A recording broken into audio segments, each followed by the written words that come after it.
Bom dia, boa tarde, boa noite, ou até mesmo boa madrugada, dependendo da hora que você nos dê a honra de assistir a esse vídeo. Meus amigos e minhas amigas, estou aqui para trazer para vocês uma excelente resposta do Rui Costa a uma jornalista da CBN da cidade de Maringá, no Paraná.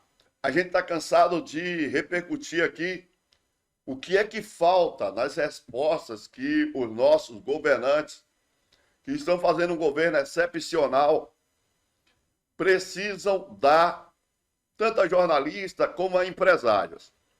E um dos caras que, na minha modesta opinião, está afiadíssimo é o Rui Costa. Primeiro nós vamos trazer ele num trecho falando a empresários. Agora, recentemente, ele dá um show e o mais importante, além de dizer aquilo que o governo Lula está fazendo, ele escancara o que o desgoverno Bolsonaro não fez. Eu acho isso fundamental. Não basta a gente dizer o que está sendo feito. É necessário a gente lembrar o povo brasileiro aquilo que o desgoverno Bolsonaro também não fez. Vamos fazer o seguinte? Eu já peço a você para meter o dedo no like. Vamos à primeira parte deste show de Rui Costa. Presta atenção como ele não deixa pedra sobre pedra. E aí a gente volta com a segunda parte, ele dando essa resposta super eficaz a essa jornalista da CBN. Vamos lá? Pois bem, então eu vim aqui dizer que o Brasil voltou a ter governança, voltou a ter planejamento. Quando o presidente Lula montou o governo, ele deu um desafio a cada um dos ministros. Disse: eu quero eficiência, diálogo extremo com os setores empresariais, com a política, com os deputados, com os prefeitos, com os governadores. E eu tenho, em todo lugar que eu vou, desse testemunho.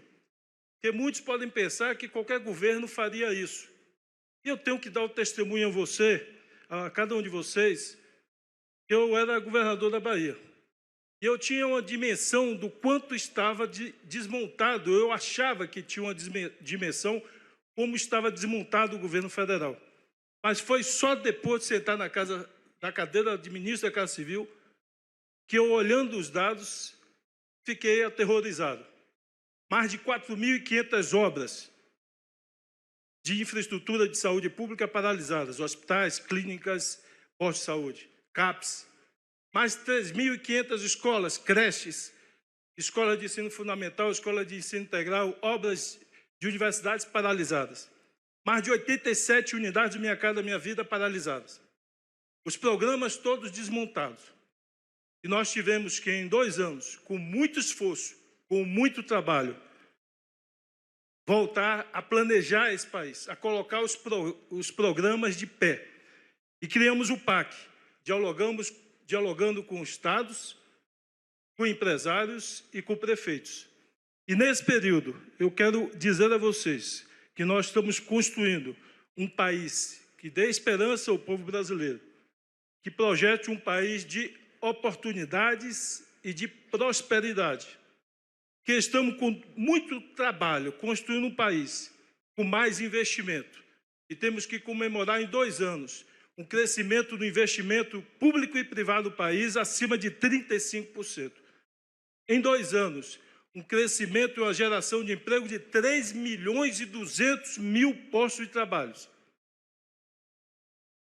Um trabalho árduo do vice-presidente Alckmin reestruturando todas as cadeias produtivas, não só da indústria, mas de todos os segmentos, buscando o aumento de produtividade em nosso país. E aumento de produtividade tem tudo a ver com formação profissional, com aumento de escolaridade. E por isso o presidente Lula não só anunciou mais 100 institutos federais de educação tecnológica, mas aposta em reverter um quadro dramático que tem no Brasil de abandono do ensino médio e do ensino técnico, com um programa Pé de Meia, que apenas um ano, Renato, é responsável por uma redução drástica do abandono e da evasão escolar no nível médio. É tudo o que nós queremos, porque aluno que abandona a escola no ensino médio não vai seguir o caminho do bem. Ele vai estar mais vulnerável a aceitar convites para o mundo errado. E por isso, nós temos que comemorar que o ano de 24, se 23 foi puxado pela agroindústria, 24 quem puxou o crescimento foi a indústria. E apostamos que em 25 continuaremos assim, a indústria vigorosa. E quero afirmar que na presença do ministro Barroso, para crescer, para desenvolver um país, algumas palavras são fundamentais, são chaves. Segurança jurídica, previsibilidade e confiança. Confiança num país.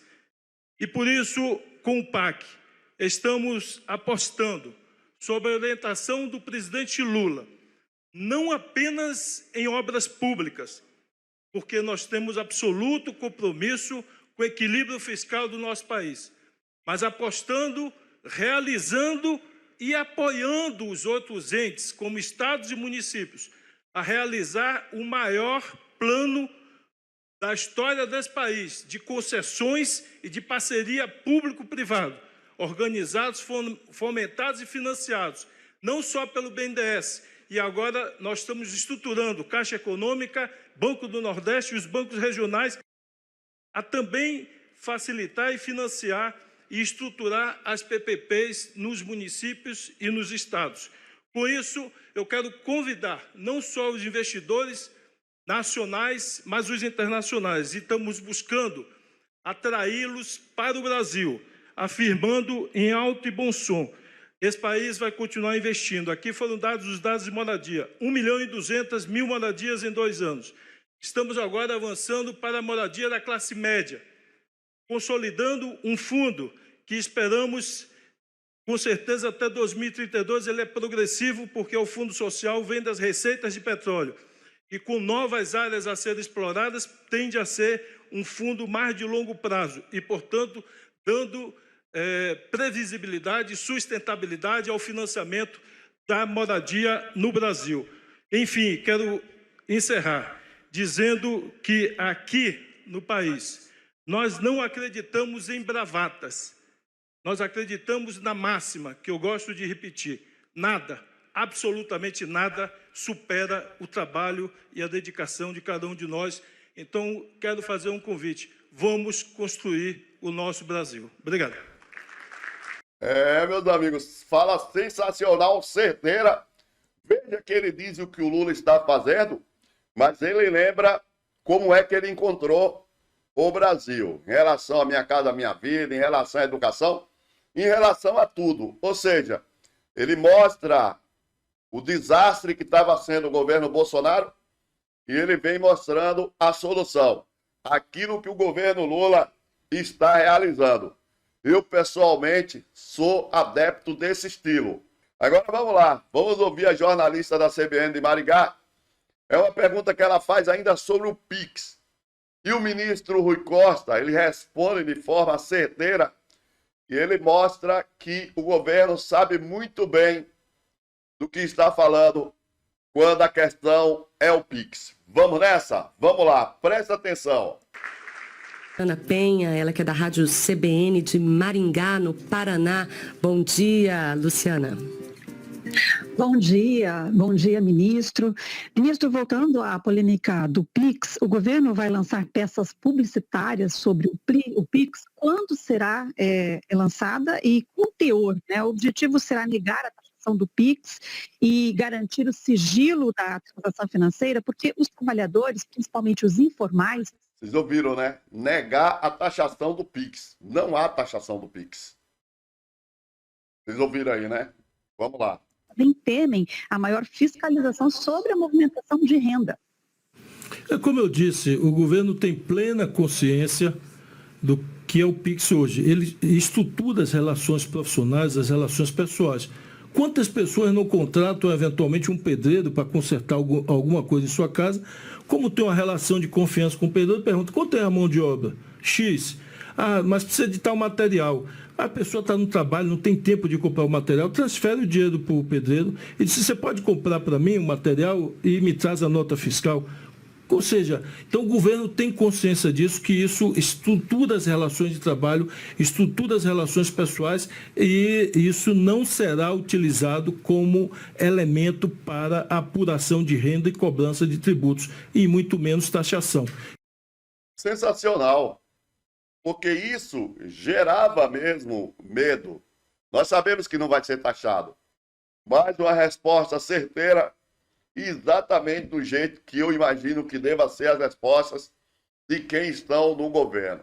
O Rui Costa vem ultimamente dando muito show na hora de responder sobre o governo, porque ele conhece tudo em detalhes e responde com muita firmeza. Gostou dessa informação? Se gostou, não esquece não, o povo precisa saber disso. Mete o dedo no like, compartilha, deixa seu comentário e vamos que vamos.